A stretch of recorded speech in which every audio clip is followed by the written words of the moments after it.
નમસ્કાર મિત્રો, જય હિન્દ, જય ભારત, જય જય ગરવી ગુજરાત. હું આપનો મિત્ર ઈશુદાન ગઢવી. મિત્રો, આજે આપની સાથે અચાનક ફેસબુક લાઈવમાં આવવાનું થયું. મેં હમણાં સાંભળ્યું કે પ્રધાનમંત્રી નરેન્દ્ર મોદીજી આવી રહ્યા છે અમદાવાદ, અને ખરેખર આનંદના સમાચાર છે. નિકોલમાં કંઈક સભાનું એમણે પ્લાનિંગ કર્યું છે. મને મેસેજ એવા મળ્યા છે કે આવે એ તો સારી વાત છે, સભાઓ કરવી જોઈએ. હું તો કહું છું વારંવાર પ્રધાનમંત્રીશ્રી આવવું જોઈએ, કારણ કે એટલા બધા રોડ રસ્તા ખરાબ હતા નિકોલ અને અમદાવાદના. હમણાં વચ્ચે વરસાદ પડ્યો એટલે આખું અમદાવાદ પાણીમાં તરબોળ હતું, મતલબ બધા રસ્તા પાણીમાં ડૂબી ગયેલા. અને નરેન્દ્ર મોદીજી આવવાની વાત થઈ એટલે આખું તંત્ર, મંત્ર, સંત્રી, જંત્રી, પ્રશાસન બધા લાગી પડ્યા. અને અઠવાડિયા માટે પેરિસ જેવા રસ્તા ત્યાં આજુબાજુ થઈ ગયા. એટલે મને ફોન આવ્યો કે સુદાનભાઈ, બહુ સારા રસ્તા બની રહ્યા છે. મેં કીધું તો કંઈક કોક આવી રહ્યું હશે, બાકી ભારતમાં અને ખાસ કરીને ગુજરાતમાં શક્ય નથી. એટલે એમણે એવું કીધું કે હા, નરેન્દ્રભાઈ મોદી આવી રહ્યા છે, બહુ સારી વાત છે, અમે આવકારીએ છીએ. આમ તો હમણાં 2 દિવસ પહેલા અમદાવાદમાં ફિલ્મી ઢબે હત્યા થઈ ગઈ. નરેન્દ્ર મોદીજીને કદાચ ખબર હોય તો ઈચ્છીશ કે કદાચ મિટિંગ લે મુખ્યમંત્રીની, ગૃહમંત્રીની, ચીફ સેક્રેટરીની, કે આ ધંધા શું માંડ્યા છે ગુજરાતમાં. પણ નહીં કરે, એ તો નહીં કરે એટલા માટે કે એમને એવું થાય કે આ તો હત્યાઓ તો થતી રહે. એમણે મને એવી ઈચ્છા છે કે જે એક બાળકને 10મા ધોરણમાં બાળક ભણતો હતો, એમને ચાકુથી એક બીજા બાળકે મારી નાખ્યા, હત્યા કરતી હતી સ્કૂલમાં. અને સ્કૂલવાળા જોતા રહી ગયા. પ્રાઇવેટ સ્કૂલ છે. ભાજપે એવું કર્યું છે કે સરકારી સ્કૂલો બંધ કરી દીધી, શિક્ષકોની ભરતી બંધ કરી દીધી, જ્ઞાન સહાયકોના નામે ગતકડા કરવાના, એટલે ઓટોમેટિકલી પ્રાઇવેટમાં વાલીઓ વયા જાય. અને પ્રાઇવેટમાં વયા જાય એટલે પ્રાઇવેટમાં ટેક્સ ભરીએ છીએ આપણે આ સ્કૂલ, હોસ્પિટલ જેવી સુવિધાઓ માટે, પણ પછી પ્રાઇવેટમાં આપણે બટકી જાય ને એમાં સુરક્ષા નહીં, લાખો રૂપિયાની ફી છતાંય એમાંય બાળકની હત્યા થઈ ગઈ. આજે લાખો વાલીઓ ડરી રહ્યા છે અને બાળકને સ્કૂલોમાં મોકલવા. નરેન્દ્ર મોદીજી શ્રદ્ધાંજલિ પાઠવશે કે નહીં મને ખબર નથી, મને નહીં લાગતું કે શ્રદ્ધાંજલિ પાઠવે, પણ ઠીક છે. પણ નરેન્દ્રભાઈ અહીંયા આવ્યા છે એ સારી વાત છે, એટલા માટે કે જો નિકોલમાં આવ્યા, મેં સાંભળ્યું કે વિસાવદરની ચૂંટણી જીત્યા પછી લગભગ નિકોલ છે એ સૌરાષ્ટ્ર પાટીદારોને આસપાસ વરસતા નિકોલ રહે છે ને બધા લોકો આમ આદમી પાર્ટીમાં અત્યારે જોડાઈ રહ્યા છે. એટલે એમને જો હું ચક્કર મારી આવું તો આ કદાચ પાટીદાર સમાજ આમ આદમી પાર્ટીમાં જતા રોકે. એમ પાટીદાર સમાજ રોકાશે જેમના દીકરાઓ તમે 14 ગોળીએ વીંધી નાખ્યા છે, જેમની દીકરીઓને તમે ઘરમાંથી કાઢીને તમારી પોલીસે માર્યું છે. એ સમાજ લડી શકે પણ ઝૂકી ન શકે. પણ છતાં એણે કોશિશ કરી. કેટલાક જ્ઞાતિના આગેવાનો અને ભાજપના જે પાટીદાર આગેવાનો છે એમને કોશિશ પણ કરી કે ભાઈ તમે ગમે તેમ કરીને ભીડ લાવો. અચ્છા, હું અત્યારે નીકળી રહ્યો હતો તો અમદાવાદથી તો એટલી બધી એસટી બસો ખડકાઈને પડી. મને વિચાર આવ્યું, એ નક્કી મેં કીધું આ પ્રધાનમંત્રીજીની રેલીમાં જતી હશે. અને 7000 જેટલા શિક્ષકોને રેલીમાં હાજર રહેવાની ફરમાન આપવામાં આવ્યું. અને વિદ્યાર્થીઓને ભાઈ તમારી લોકપ્રિયતા ઘટી ગઈ હોય, તમે ગુજરાતને લૂંટ્યું એ બધી ખબર પડી ગઈ હોય, ખુલ્લું થઈ ગયું હોય, તો લોકો ન આવે, પ્રજા ન આવે તો સરકારી ખર્ચે તાયફાઓ કરશો, સરકારી બસો તમે મૂકી દેશો સરકારી ખર્ચે, અને શિક્ષકોને 6-7 શિક્ષકોને ફરમાન મોકલશો કે તમારે નરેન્દ્ર મોદીજીની સભા સાંભળવા બેસવાનું છે. વાહ! અને મને એટલી ખબર છે કે ભાજપે અમારી સરકાર નથી, વિપક્ષમાં અત્યારે રોલ અદા કરીએ છીએ, તોય પેલા લોકોને મોકલે છે કે પ્રશ્ન પૂછી આવો, કે દિલ્હીનો પ્રશ્ન પૂછી આવો. ભાજપવાળા નિમ્ન કક્ષાની રાજનીતિ કરે છે. નરેન્દ્ર મોદીને કોઈ પૂછશે કે નરેન્દ્રભાઈ, ગુજરાતનું દેવું વધી ગયું છે, બેરોજગાર યુવાનો અત્યારે લાઠીઓ ખાઈ રહ્યા છે, જ્ઞાન સહાયકોના નામે ટેટ પાસ ઉમેદવારોની મજાક કરવામાં આવે છે, એમના સંતાનો મોટા થઈ ગયા છે, ટેટની ઉંમર નીકળી ગઈ છે, એ વાલીઓને તમે શું જવાબ આપશો? દોડે દાડે હત્યાઓ થઈ રહી છે, ફિલ્મી ઢબે અપહરણ કરીને એને હથિયારોથી કાપી નાખવામાં આવે, જાણે સાઉથની ફિલ્મો એવી રીતે બાળકોની હત્યાઓ કરી દેવામાં આવે, મહિલાઓ પર બળાત્કારો કરવામાં આવે. આ બધી સ્થિતિમાં તમને કોઈ પૂછશે ખરું નરેન્દ્રભાઈને કે ગુજરાતમાં શું માંડ્યું છે? આપે પ્રધાનમંત્રી તમે છો, અહીંયા તમે જુઓ ખેલ બધા કર્યા હતા તમે. મારી એક વિનંતી છે કે છતાંય પ્રધાનમંત્રી શ્રી ભલે આવ્યા, પ્રધાનમંત્રી શ્રી 3-4 વસ્તુનો જવાબ આપે. એક તો તમે દરેક જિલ્લાઓમાં સભા રાખો, ભલે તમારે અત્યારે ભીડ નહીં થઈ હોય, પબ્લિક નહીં થતી હોય, કારણ કે સ્વાભાવિક છે 25 વર્ષની એન્ટી ઇન્કમ્બન્સી હોય તમારી, અને તમને પણ હવે આગળ ચહેરો રાખશે કે નહીં એ ખબર નથી, બની શકે, એમાં કઈ વાંધોય નથી. એ તો તમારી ઇન્ટરનલ ભાજપ પાર્ટીનો પ્રશ્ન છે, RSS નો પ્રશ્ન છે, બરોબર છે. સંઘ મોહન ભાગવતજી કહે જ છે વારંવાર 75 વર્ષ, અને અમે 60, 70, 65 વર્ષ થાય ને એટલે અમે બધા વડીલો છે ને, વડીલો બધા માળા પકડી લે અને એના સંતાનોને શાસનો સોંપી દે. આપણે 75 વર્ષ થયા, ભાજપના નીચેના લોકોને આપો તો વાંધો નથી, અત્યારે તો કોઈ સરકારો બદલશે નહીં, પણ ભાજપના નીચેના લોકો થાય. પણ છતાંય તમે, હું એટલા માટે કહું છું કે તમારે ભીડ થાય ન થાય, તમે વધારેમાં વધારે મારી વિનંતી એ છે કે સભાઓ કરો ગુજરાતમાં.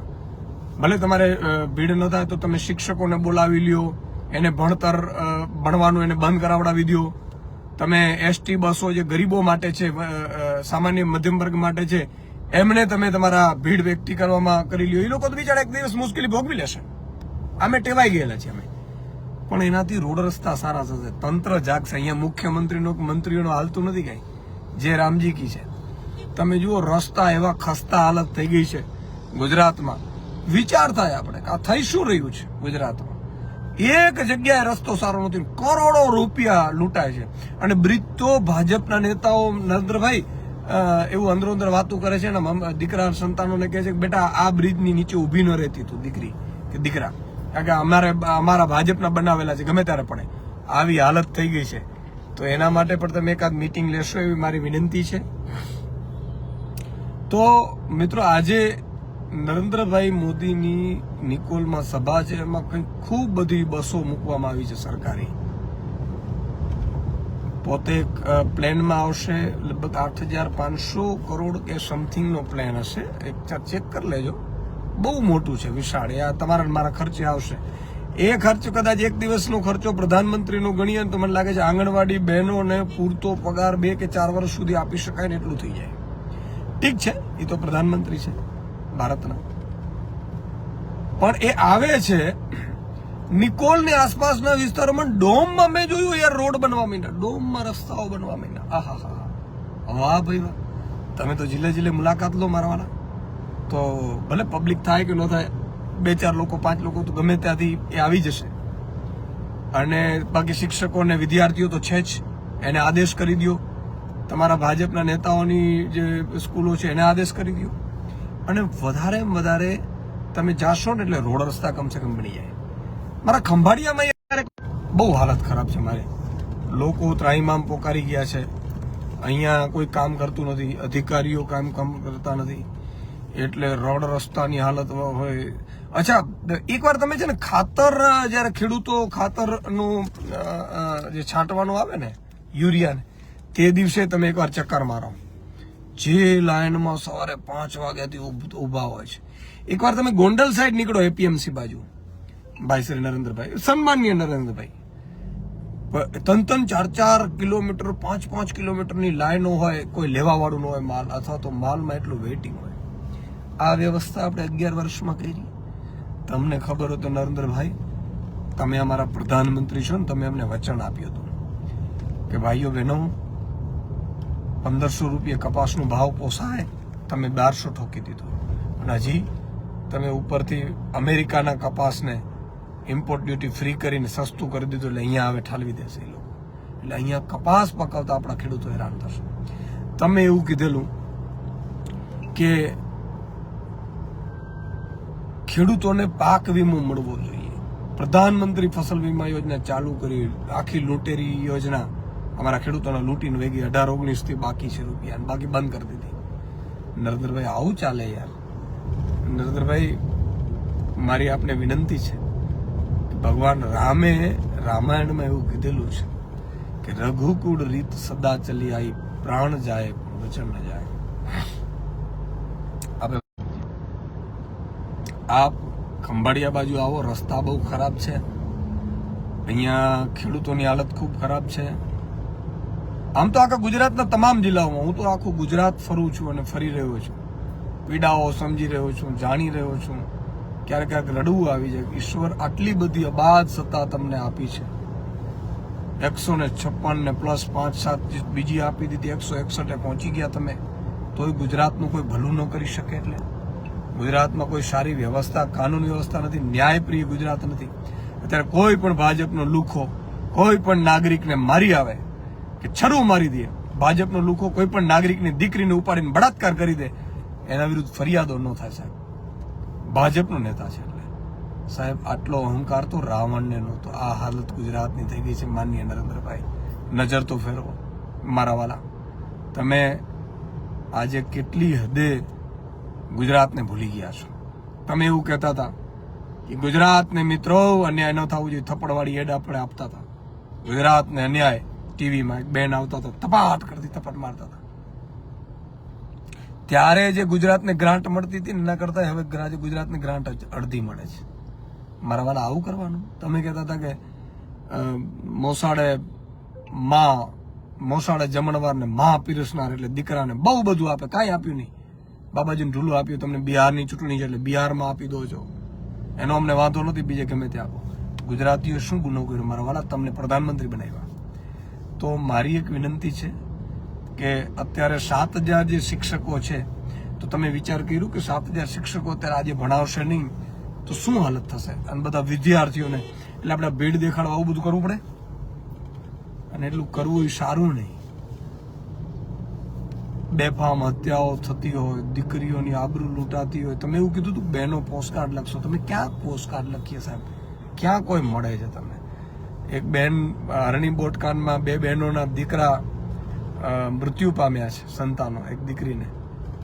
એ મુખ્યમંત્રીને પૂછવા ગયા, તેમાં ભાજપના નેતાને સસ્પેન્ડ કરી દીધો કે ભાઈ આની પાછળ આ લાગે છે એમ કરી, અને બહેનોને આ તો ઠીક છે ઘર તોડવા પહોંચી ગયા હતા ગરીબના. સાહેબ આવું ગુજરાત કોણે બનાવ્યું છે?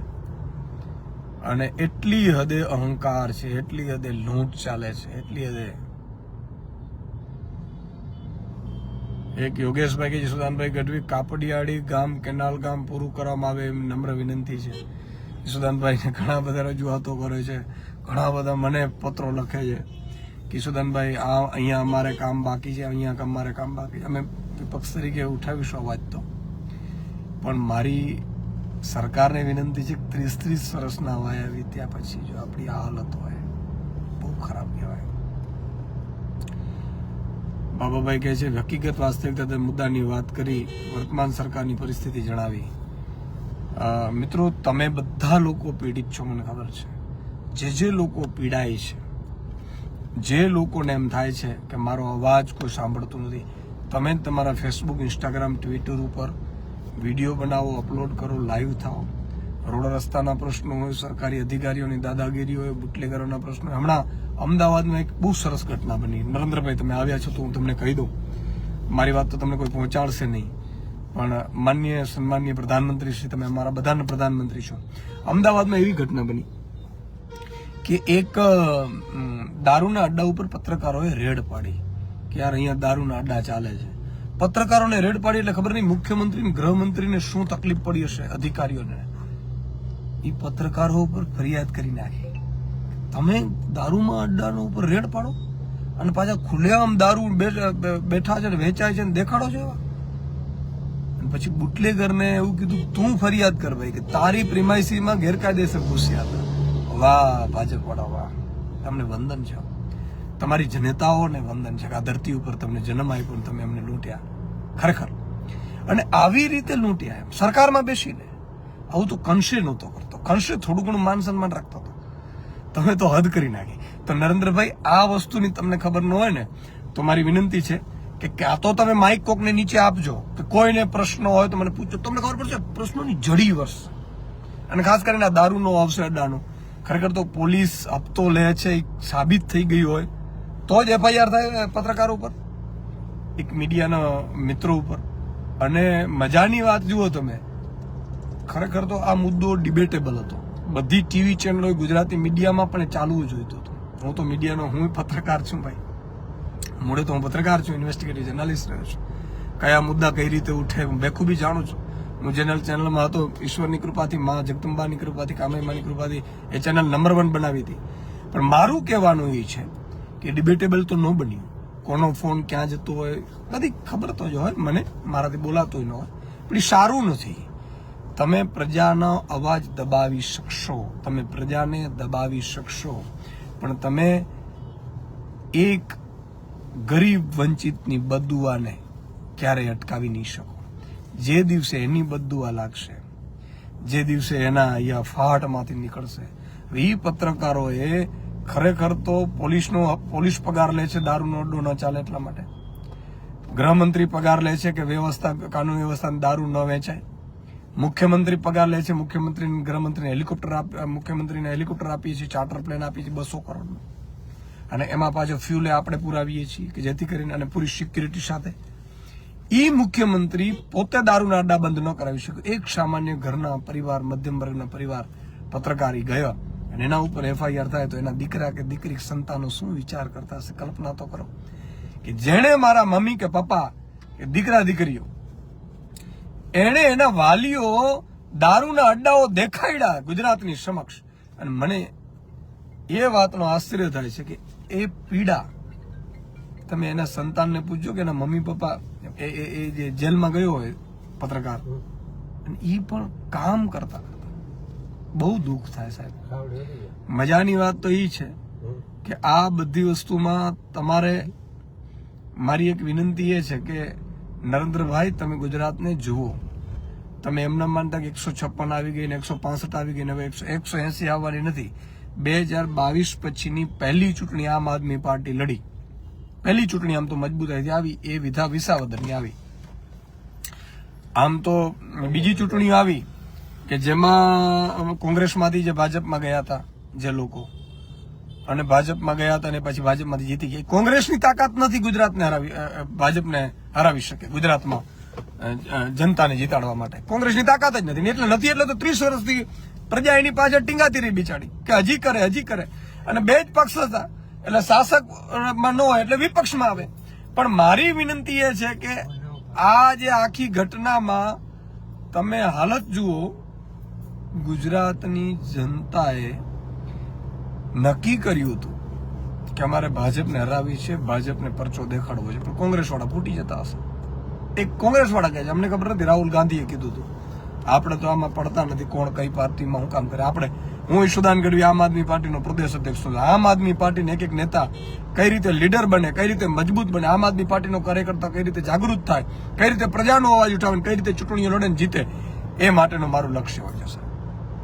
આમ આદમી પાર્ટીને મોટી કરી કરાવડાવી, ઈશ્વરે કરાવડાવી, હું તો નિમિત્ત બનું છું. આજે આમ આદમી પાર્ટી વટવૃક્ષ બની ગઈ ગુજરાતમાં. તો પહેલી ચૂંટણી આવી વિસાવદરમાં જેમાં આમ આદમી પાર્ટીને ભાજપ સીધી ડાયરેક્ટ ફાઇટ કરી. 2022માં 6000 મતે જીતી હતી. એ ભાઈને એવું થયું કે હું તો મારા બરે જીત્યો છું, ઠેકડો મારીને ભાજપમાં ગયા. સરપંચની ઓકાત નથી રહી. આ જનતા છે, સરપંચની ઓકાત નથી રહી. જીતી બતાવે આવે ધારાસભ્ય ત્યાં. એ ભાઈ ટિકિટ નો આપી ભાજપે, એને લટકાવી દીધો. ઈશુદાન ગઢવી હોય, આમ આદમી પાર્ટી હોય, અરવિંદ કેજરીવાલ હોય, આમ આદમી પાર્ટીનો એક સૈનિક ખૂબ મહેનત કરીને તમને જીતાડે છે.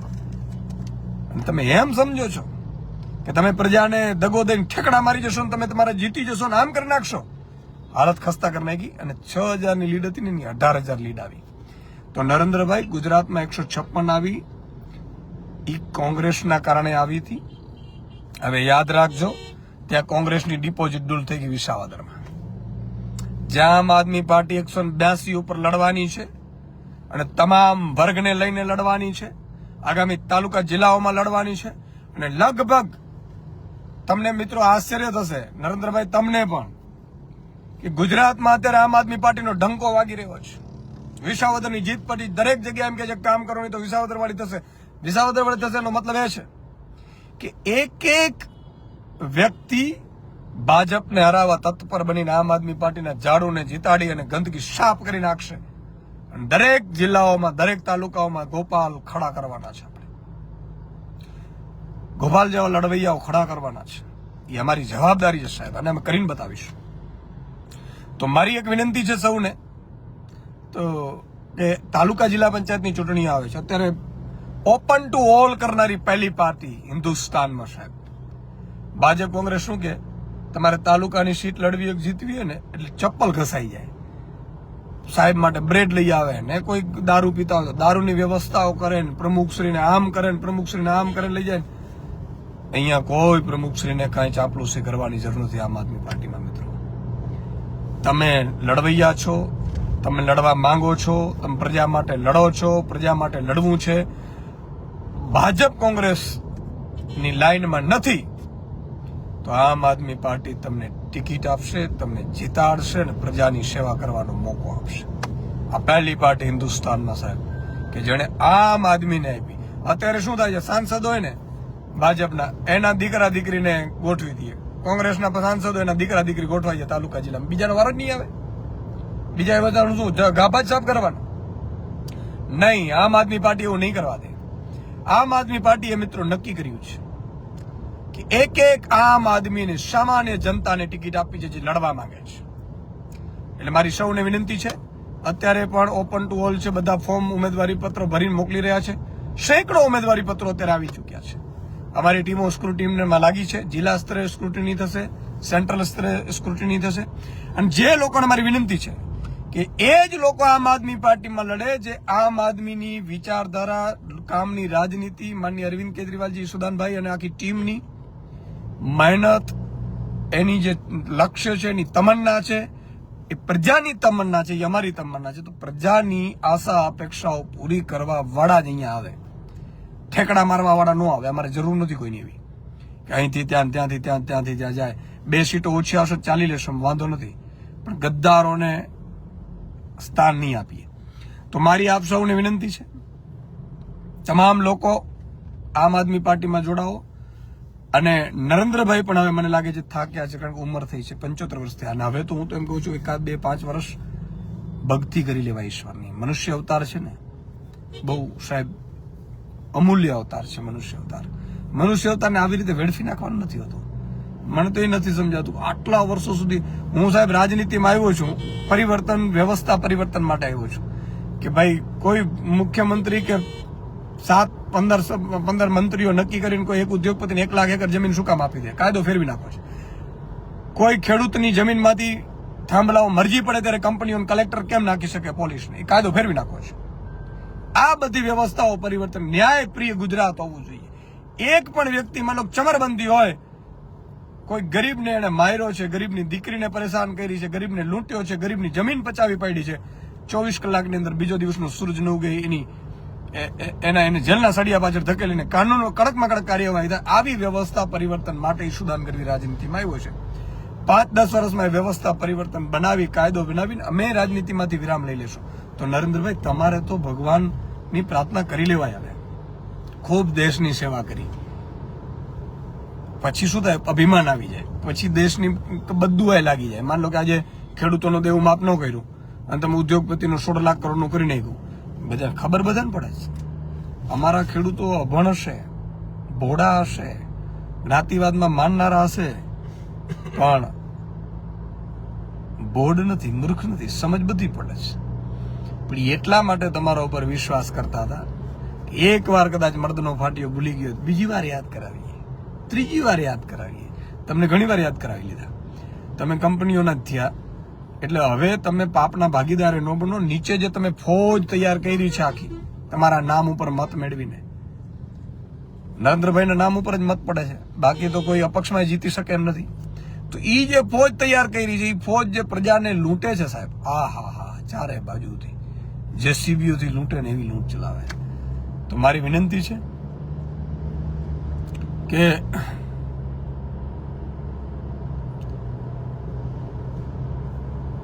મારી એટલી જ વિનંતી છે કે હવે આપણે નિવૃત્તિઓ લઈ લેવી જોઈએ અને સારા યંગ ઉમેદવારોને તમારે શાસન સોંપવું જોઈએ.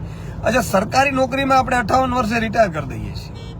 રાજનીતિમાં 65 70 વર્ષે ટિકિટો કેમ આપો છો ભાઈ? હાલી હું નીકળે આજે ઈશુદાનભાઈ. મિત્રો, બધાને મારી વિનંતી છે કે આ મુખ્યમંત્રી આપણા ઉંમરલાયક છે બિચારા, હવે એને ભક્તિ કરવાનો સમય આવી ગયો. CR પાટીલજી છે, ઉંમરલાયક છે. આવા બધા એને નવયુવાનો લાવો ભાઈ તમારા ભાજપમાં, અમે ક્યાં ના પડીએ, પણ નવયુવાનો 2 કલાક વધારે કામ કરી શકશે. આજે ઈશુદાન ગઢવી માનો સવારે 5 વાગે નીકળ્યા છે, સવારે 5 વાગે ઉઠીને હું નીકળ્યો છું, મારે એક જગ્યાએ જવાનું છે કાર્યક્રમમાં. મુખ્યમંત્રી બિચારા થાકી જશે, નહીં નીકળે 65-70 વર્ષના. આપણા વડીલો ન નીકળી શકે. નયનભાઈ કે ઈશુદાનભાઈ, મોંઘવારી હટાવો, ટોલ ટેક્સ બંધ કરો. ટોલ ટેક્સ લૂંટી લીધા છે ભાજપે, અને દરેક જગ્યાએ ભાજપના કાર્યકર્તાઓ જેટલી ભાજપનો પ્રચાર કરે ને એટલો ટોલ ટેક્સ. સમજાવું તમને કે રાજકોટ થી અમદાવાદમાં 4 ટોલ નાકા પડે. હવે જે ભાજપનો કાર્યકર્તા જશે એ બિચારો મુંડાશે જ. જેટલો ભાજપનો પ્રચાર કરશે એટલા ટોલ વધારે નાખશે. તો હું એટલી જ છેલ્લે વિનંતી કરું છું કે બધા નવયુવાનોને ચૂંટો. આજે ગોપાલ ઇટાલિયા માન લો કે ચૂંટાયા, નવયુવાન છે 35 વર્ષનો, તો મજબૂતાઈથી કામ કરી શકે છે, રાત દિવસ મહેનત કરી શકે છે. તો આપ સૌ ઉંમરલાયક, ભલે આપણો મામો જોઈએ એને કહેવાનું કે મારા લઈ લ્યો, કાકો હોય નાનો હોય, બહુ થઈ ગયું યાર. અને ઘણા એમ કે ભાઈ પોલિટિક્સમાં તો 70-75 વર્ષ થાય ને એટલે જ આગળ ગુજરાત નંબર 1 નથી. નવયુવાનોને આપીને, ઈમાનદારને, નિષ્ઠાવાનને, હોશિયાર, ભણેલા ગણેલાને આપી દો ગુજરાત 5 વર્ષ. સિંગાપોર ટૂંકું પડે. સિંગાપુર વાળા એમ કે ભાઈ અમારે ગુજરાતમાં જવું છે, વિઝા લેવા પડે ગુજરાતના અલગથી. આ વ્યવસ્થાઓ થઈ શકે. આજે શું થાય છે, બધા અમેરિકા ભાગે, વિદેશમાં ભાગે છે. કેમ કે અહીંયા ગમે ત્યારે કોઈ છરીઓ મારી જાય, અપહરણ કરી જાય, અને રૂપિયા કમાવે છે બિચારાઓ. વેપારીઓ પાસેથી ખરણીઓ ઉઘરાવે. વિચાર કરો તમે. તો આવા ગુજરાતમાં આપણે કઈ રીતે આપણે બાળકોને સેવ કરી શકશું? એટલે મારી સૌને વિનંતી છે, નરેન્દ્રભાઈ ખૂબ સારું તમે આજે અમદાવાદ આવી રહ્યા છો, અમે તમને આવકારીએ છીએ, પણ મારા 5-7 સવાલો છે. હું એવો તો નથી જ તમારા નેતાઓ જેવો નિમ્ન કક્ષાનો કે તમારી સભાઓમાં આવીને આંગળી ઊંચી કરીને તમારી સભાઓ બંધ કરાવીને હું બોલાવડાવું, એવું નથી. એની એક પ્લેટફોર્મ હોય, અને પ્લેટફોર્મ એ છે કે આ સોશિયલ મીડિયાના માધ્યમથી હું આપણે 5 સવાલોના જવાબ પૂછું છું કે ગુજરાતની આજની સ્થિતિ, કાનૂન વ્યવસ્થા કથળી ગઈ છે, બાળકોની હત્યાઓ કરે છે, ખાનગી શિક્ષણ બેફામ બન્યા છે, લૂંટે છે લાખો રૂપિયા, છતાં સુરક્ષા નથી આપી શક્યા. તમારા મુખ્યમંત્રી છે એને ગુજરાત ચલાવતા નથી આવડતું. લૂંટાઈ રહ્યું છે ગુજરાત. ખેડૂતો પરેશાન છે, બેરોજગાર યુવાનો પરેશાન છે, જ્ઞાન સહાયકો પરેશાન છે, સરકારી ભરતીઓમાં પેપર ફૂટે છે, અને હદ ઉપરાંતના રોડ ખરાબ છે. ચારે બાજુથી બધા રોડમાં જાય છે ને પેરિસવાળી વાત કરે છે. અને તમે આવ્યા હમણાં નિકોલ એટલે પેરિસ જેવા રોડ થઈ ગયા. એટલે હું કહું છું આખા ગુજરાતમાં ફરો, ભલે તમારી પાર્ટીનો પ્રચાર કરજો, કોઈ વાંધો નહીં, પણ ગુજરાતમાં ફરો એટલે બધે પેરિસ જેવા રોડ થઈ જાય. મારી વિનંતી છે, આ 5-7નો જવાબ આપજો. દારૂના અડ્ડાઓ બેફામ ચાલે છે, એ અડ્ડાઓ બહાર લાવનાર પત્રકારો ઉપર FIR થાય છે, એનો જવાબ આપજો. માતા બેન દીકરીઓ ઉપર ખુલ્લેઆમ બળાત્કારો થાય છે, હત્યા થાય છે, છતાં એ ચમરબંધીઓ પકડાતા નથી, એનો જવાબ આપજો. બેફામ બ્રિજ તૂટે છે, હત્યા બ્રિજમાં માન લો કે 4-5 એન્જિનિયરો સસ્પેન્ડ કરીને 4 લાખ આપીને છૂટી જાય છે મુખ્યમંત્રીને, ગૃહમંત્રીને, શહેરી મંત્રીને, વિકાસ મંત્રીને, જે પણ મંત્રીઓ છે, સંત્રીઓ, અધિકારીઓ, એનો જવાબ આપજો કે તમારા ભાજપના બનાવેલા બ્રિજ નીચે અમે ઉભા રહીએ કે નહીં. બરાબર છે? એટલે આ બધા સવાલોના જવાબ આપો એવી મારી વિનંતી છે.